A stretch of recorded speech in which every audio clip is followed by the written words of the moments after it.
Go. Okay, so Sif Ches, chapter 8. So after the last 3 chapters that we discussed, two Ifanim in Heichaltzu, right? There's Heichaltzu that stays by Heichaltzu, the division that stays by division, and the division that brings to unity, which is basically the way it's in Tikkun, the way it's in Kedusha. So now we go back to how it is in Toyu. And from this chapter and on, there's sort of a shift, and we take it from the esoterical and the philosophical ideas and bring it into real life and how this works in actual relationships, communities, etc.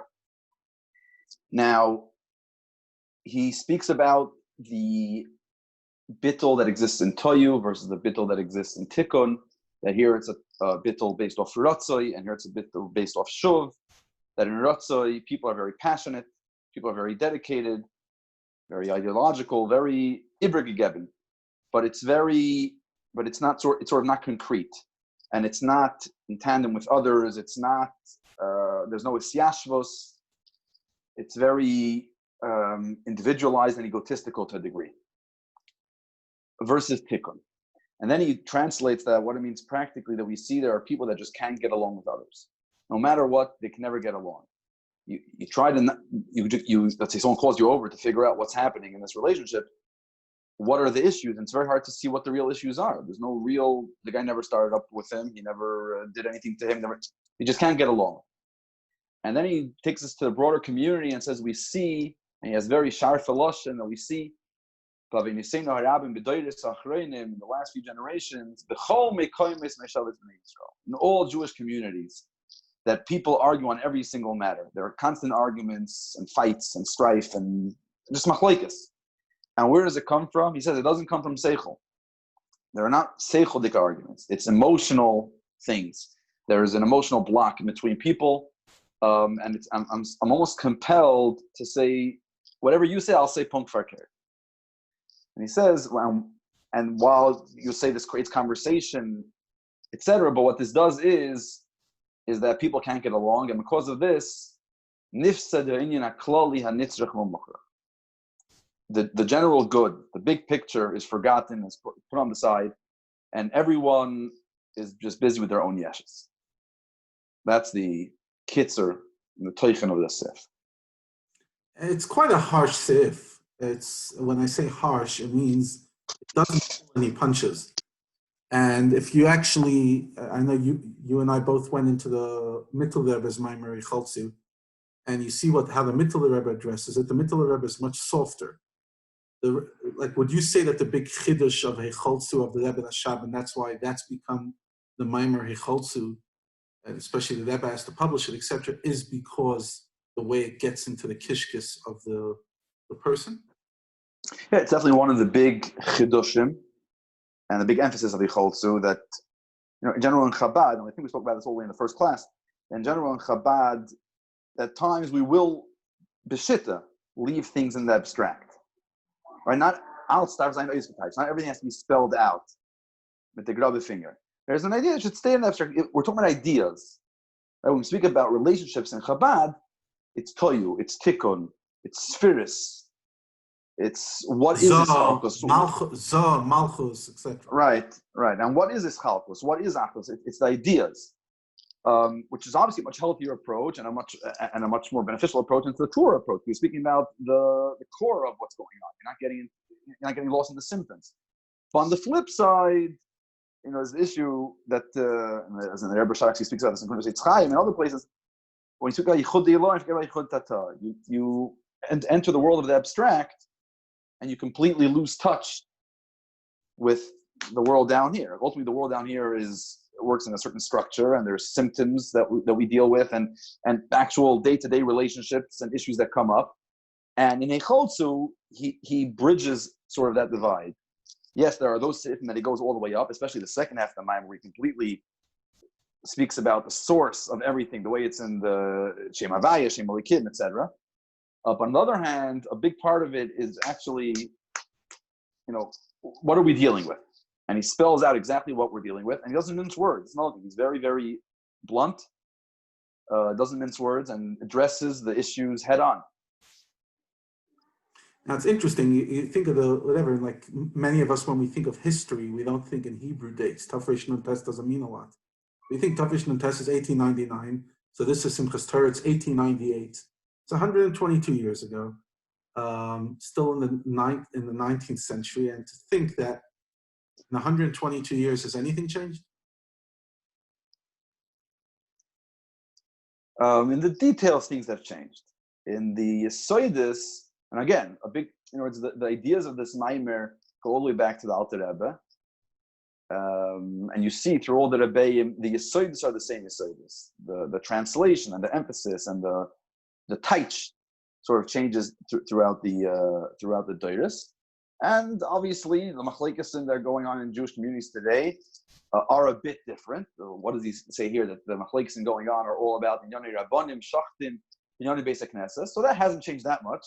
The Shachtim doesn't really exist so much. Right, and that's because, the Shachtim don't have the prominence that they had then, but they're Rabbanim, but Beis HaKnesses. And obviously today we have a lot more titles in the and positions in the Jewish community. So the machlekes doesn't have to be reserved just to Rabbanim, Shachtim, and Beis HaKnesses. But yeah, definitely there. Ultimately, what are we talking? We're speaking, the idea of the Rabbanim, Shachtim, and Beis HaKnesses is, in other words, in simple English, we're speaking about the center of the Jewish community, the pulse of the Jewish community, right? That's what those are the positions. We're speaking about government, about right. This is what the Jewish community is based on. This is the structure, and we're basically saying that in every area of Jewish life, there's machlokes, there's friction, there are fights. We just can't move away from it, and it's always been that way. But especially it says, but Deiros Achrein. I think the lashon of Deiros Achrein already comes from the Mitzvah. Rebbe uses that lashon of Deiros Achrein. But it's definitely, as the Deiros Achrein go on and on, it's definitely there more and more. I know the Rebbe once in a Sikha said that our Deir is like the Deir HaFlagim. So obviously, as we're getting closer to Mashiach, and that's the whole idea of the Maimer. Actually, here in this Maimer, the Rebbe doesn't go into that much, but the Alter Rebbe, the Middle Rebbe, emphasize that point. Also, the Rebbe in the Heichaltzus, the Rebbe had two Heichaltzus. The Rebbe does go into this idea, the base of the Maimer, that the reason why the Golus is that long, why is this last Golus so much longer than the other Golusin? Because of Sinas Chinam, and actually as we get closer to the Gula, it sort of gets harder, and it's harder to detect, and harder to find, and it's something that just sits there, and people just, it sits by people, and it grows, and it's hard to come to terms with, and hard to recognize, so it just sits there, and it's worse and worse. So that, yes, the ideas are definitely here, and they grow from generation to generation, on the one hand. I would just say, on the other hand, the Rebbe does emphasize, and especially in the later years, I heard from the Rebbe very often, that part of living in the last moments of Golus and Achana for the Gola, there is an element of Yisparu v'Yislabnu. In other words, the whole idea of Sinas Chinam is that it's so hard to find, right? It's so hard to come to terms with. You're going to speak, people have machlekes in the communities. People will tell you it's legitimate. What do you mean? It's it's machlekes. I learned the halacha differently, the minig differently. I have a different opinion in Yoni Deis, in Chassidishkeit, in Yiddishkeit, in Ashkafa. We have a real difference of opinion. You tell me I'm just an emotional animal, that I'm just, just spewing ideas from my stomach. It's all from my head. So it's very, as he says in this sif, right? People will say that sichle mechnek, and it's where my seichel sees it. And Rebbe Rashab says, no, it's not that way. You should recognize there's a whole different picture going on. You're just having an emotional reaction. But in the time of Yisparu v'Yislabnu, we do have the ability, not only we have the ability, but actually the reality shows us things come to the surface. And I think today, while yes, obviously Sinas Chinam still exists in many different ways, but I think in general, the world as a whole, and as Chassidim, etc., there is a certain awareness, certainly Yisparu v'Yislabnu, where today, anyone with a bit self-honesty, or at least surround yourself with people that have the ability to give you honest critique and constructive criticism, people can sort of come to terms and figure out where it's coming from. Obviously, that's the whole point of the Heichaltzu, to teach someone how to be able to pass that facade of intellectual debate. But today, we have that, on the one hand, Darius, on the other hand, we sort of have that ability of finding clarity And even if you don't want to find clarity, people will shove it up into your face, without you have to. So let me ask you a question. It might be a sensitive question, but a lot of the things that, especially when it came to politics in Lubavitch, that people used to say that the Rebbe was so big, the Rebbe is all-consuming, so there's no room for Rabbanim, Shachtim, and Yanei Beis HaKnesses. In other words, who you? Like, Bittul, etc. Do you buy into that plays a part into the fact that maybe in community, at least in our community, that Achdus is a struggle, or you find that to just be a nice, convenient excuse? Achdus is a struggle, mitzad. It's not, who are you? Like, there's no hierarchy. There's only a Rebbe. We're all as Chassidim, and we don't believe in establishments, and we don't believe in systems, and we don't, and whatever. Like this guy's a Rav because he was elected to be a Rav. Big deal. I mean, he went to the same yeshiva, and the mashpia spoke to me as much as he spoke. So you're speaking about the lack of respect that we give to regular human beings. And like he says in Yanei Rabbanim and Yanei Beis HaKnesses, there's no respect to systems. Like, I moved to South Africa, so I'm in a kehillah. So obviously Rabbanim are not put up on the highest pedestal, but there's a respect of systems. And there's the chief rabbi system, and there's the social welfare system, and the rabbinic system. Would you say that in our community we struggle with this hierarchy? Well, yes. I would say it like this. So you'll come and say, okay, so let's change the system in Chabad, and it's not going to happen. First of all, whenever if you're dealing with a certain system in general, we got to Chabad. If you try to change it by getting it to assimilate and change its system in favor of other systems, it's not going to go anywhere. There's multiculturalism. Right, the pastors will just be pushed back, but also it doesn't work. They have a certain culture. You have to find it within their culture. There's no shaila, I don't know if he's explicit about Chabad, but you see pretty clearly that the Rebbe Rashab, he's speaking about Achdus in general in all cultures. Then he goes into that but then he says, this is in 2 Sif, Sif Yud, in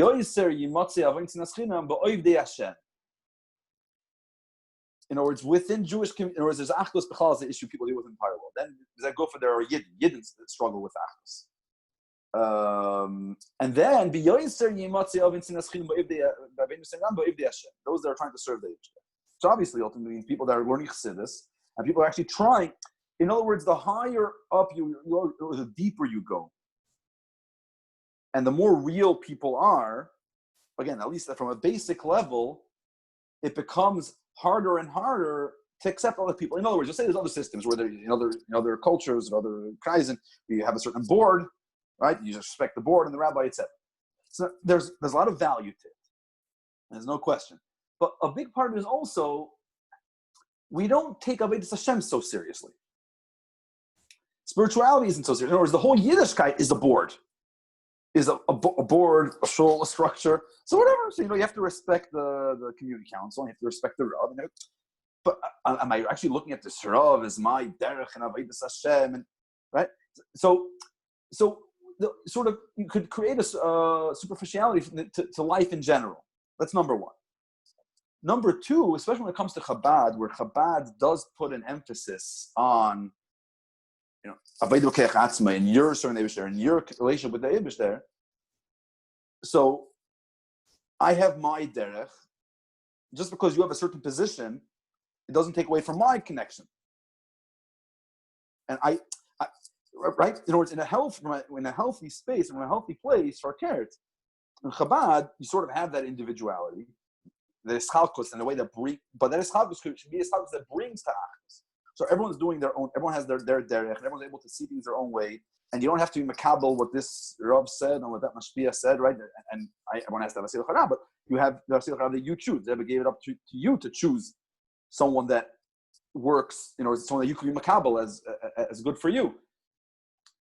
Where it goes south is where, okay, so I can have my derech and the way I understand it, so that becomes the only way to understand it. Meaning the whole base of you having your own individual take on things is because you can have your individual take and all you can have is individual take. But when it becomes that you could have your individual take and it stops right there and you're the only one that can have your take on matters,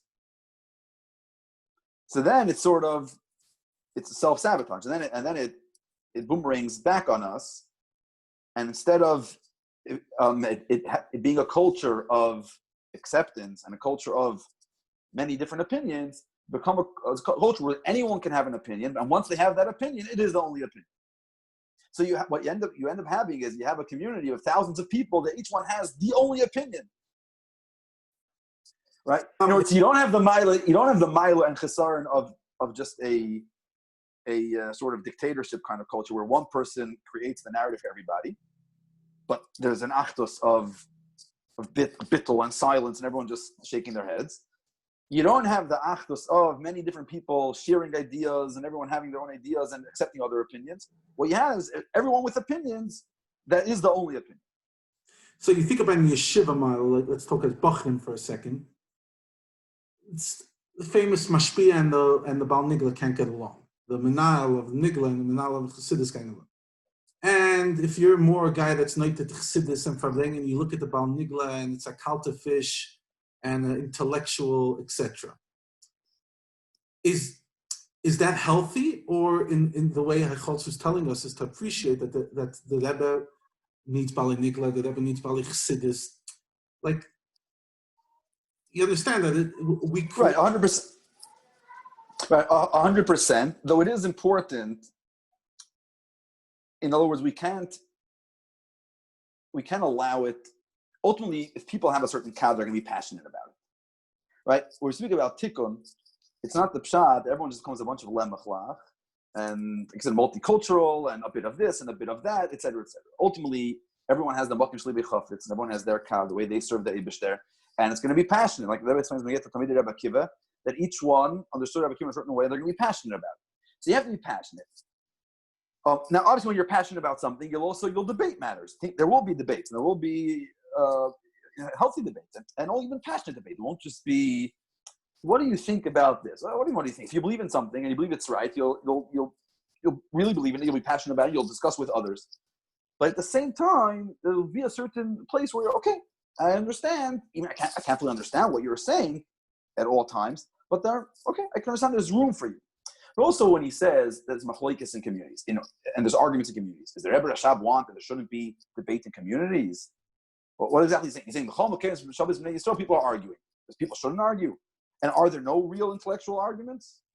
Don't we say that in Kedusha, in Day, say in Shabbos, that there are differences of opinion, and that's a healthy community? It seems sort of what he's saying is on the idea that people argue on every single matter. The lashon that he uses, every single thing there's a debate about. That's where it sort of becomes off. In other words, where you see that everyone, in every community where you have the right and the left, where you already know, if you're in this party, you'll always take. What do you mean? There's no nuance. There's never a case that you could admit. Let's say, so if you're against, so if you're for defund the police, and you have to also be right. You're also against. Somehow you have to be in every area. How is that possible? And that's basically what he said in the previous sifim, that when you'll find nuance within yourself, you're able to find the other person's opinion within yourself. Yes, of course you have your shit then. It's not everything's wishy-washy, but there are times that you'll agree. There's a skalus. There are even Beishan and Beisilel. In certain places, they agreed. There'll be some levels of agreement when in every single area and every single thing that comes up, right away, everyone toes the party line and runs in a certain direction. This can't be an honest intellectual debate. As he says, it's not because Maven kach, it's roitzekach. And why roitzekach? Well, Eric is verkehrt. He said like that. In one way, I have to say punkt verkehrt. So I want to finish off with the final parenthesis. It really struck me when I learned it. He basically, after he says what you just said, that Pila de Lavavis causes different opinions, but it's actually from the heart. The bigger picture gets lost. Like, you often think the word bigger picture is a modern lexicon. But that's what he says. The bigger idea. And they cannot look at the bigger picture at all. How would you explain that? In other words, how would you say that plays out? Well, very often we speak about, especially these topics of bittul, and it's sort of like the guy will come and say, okay, I understand semanzich bittel, I'm not shaykh it. In other words, I'm an Ifsh Bahamas guy. In other words, ultimately, I have a life, and everyone's looking out for themselves. And I want to be successful. Okay, at times I'll reserve bittul for certain moments. There's times that I've gilei yechida for during Kol Nidre and Neila, and a few other times Adl Yad. But I have to run my own life. Part of the point that he's saying here is, and we saw this in the previous sifim as well, he's explaining bittul from a very human place. Plus, for you to function, right? For you to have proper moichin, you have to have bittul. For you to do things properly, for you to get along with you, have to have bittul. Same thing over here. Without bittul, it's not the pshat that you'll only be absorbed and take care for yourself and you don't care about others. Ultimately, you yourself lose. Bittul, because you're part of a society. That's the reality of life. We don't live in isolation. Even when we are isolated in our homes, we're part of the community. You can take care of yourself, right? You need a grocery, and you need you need security, you need a doctor, you need teachers, you need schools, etc. You need other people. So we have to get along with others. When we don't get along with others, if you can't go out of yourself and you don't get along with others, then the general community just can't function because we can't do things together. Ultimately, we have to work with other people. We can never do things on your own. There are people that believe that they have all the koiches and ideas, and they can change the world. You could have, even if you have the most amazing ideas, you need people to implement it. You need public opinion. You need workers. Every single thing, you need work. You need people to do it with you. And without this bittul, the big picture gets lost. People will say, what do you mean? I don't care about the big picture. If I care, I'm very into the big picture. I only think about the big picture. But that big picture itself is in your own head. You have people that have great ideas out of the box and can never get anything done. You have people with a gewaldige chush of chachma, and they're very creative and gewaldige ideas. You'll find their lists, the amount of ideas they came up with in the last year. They could have turned over the world, destroyed it, brought it back to reality, and we'd already all be in space. Everything would change. The community would change. The school system would change. The shlichus would change. Everything would change. The whole world would change. And yet nothing happened. Right? So on one hand you can look at it because he's living in the big picture. He's so abstract. He's not that. Okay, that's one perspective. Another perspective is sometimes by being so, into your big picture, you're so falling into a small idealistic. picture. You're so idealistic that you can't hear anyone else. You can't deal with anybody else. So it's not really a big picture. It's big in context of your own ideas. But as a society, your ideas are so small. They're stuck in your own head, and you don't allow other people to be part of it and either help you, bounce it off of them, etc., etc. Yeah, I remember the first time I learned the Gemara that says, Yavai Balakerem, let the vineyard owner come and solve his problem. And for me, it was like, okay, Levi, it's not your job to save Lubavitch.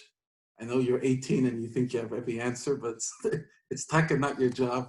And not you're really telling me that at 18 you gave up?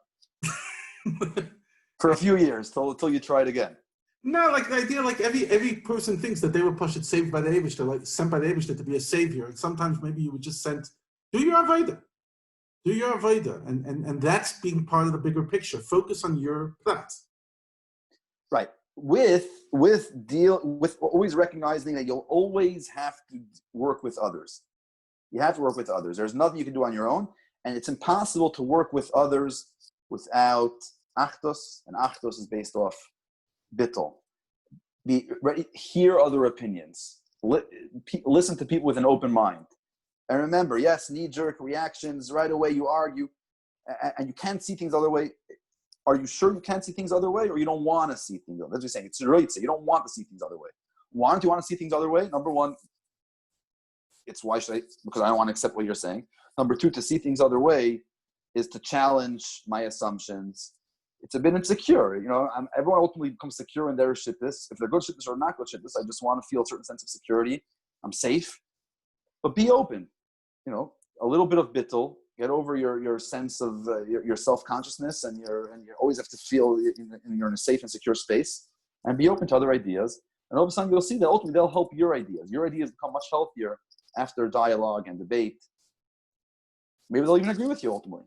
Maybe interesting. And I know we're supposed to finish, but in the beginning of the ice, he talks about Ratzui is Yeshus and Shuv is bittul. And also the same thing. Sometimes when you're too, let's say, when you're too idealistic, you're flying high. That's not necessarily where bittul is. It's all about you. And shuv, like just giving the words in a mimer to what we've been discussing, bring it into reality. Bring it into the real human dynamics. Stop being so idealistic. Like, I remember one of the things that someone says, the worst part of being a business is dealing with people. Yeah, of course, because as long as you're dealing with non-people, you're dealing with computers, whatever, it's relatively easy. But the whole point... But it's more, the struggle with shuv is that someone that's more ratzoi, I look at shuv, what do I see?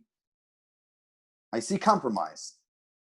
I see, what's called the real world, which is not in touch, it's not the emes. I feel like I'm giving up on my Yiddishkeit, on my Chassidishkeit, on my emes. And here we say, no, the real idealism is in shuv. As someone said, he who is not a communist at 20 has no heart. He who is still a communist at 30 has no brain. In other words, at some stage, like, you're 20, you're a teenager, you're like, that's it. At some stage, you realize, shuv, it actually has to work. Yeah, look, ultimately in time, chronologically, Toyu comes before Tikkun, and in life it's that way as well. You start off with Toyu, and then you reach Tikkun. Ultimately, if you go to Tikkun without a stage of Toyu first, it's not going to happen. Tikkun has to come after that. Even though Toyu gets destroyed, and there's a Shviras HaKelim and all the issues that Toyu brought about. But Toyu will come first. Toyu, then destroyed, and then comes Tikkun. Because you have to go through a certain stage where you have that passion of Toyu. And then you could sort of come into the real world and navigate it and are able to deal with other people. If you just start with Tikkun, without Toyu, you're just like a lemachol, nice guy, this is good and that's good, and you're not really living with something. There has to be the stage of Toyu. And then come to that, ultimately, it's not the Torah, let's go to Tikkun. Yeah. Let's continue next week on the next dice.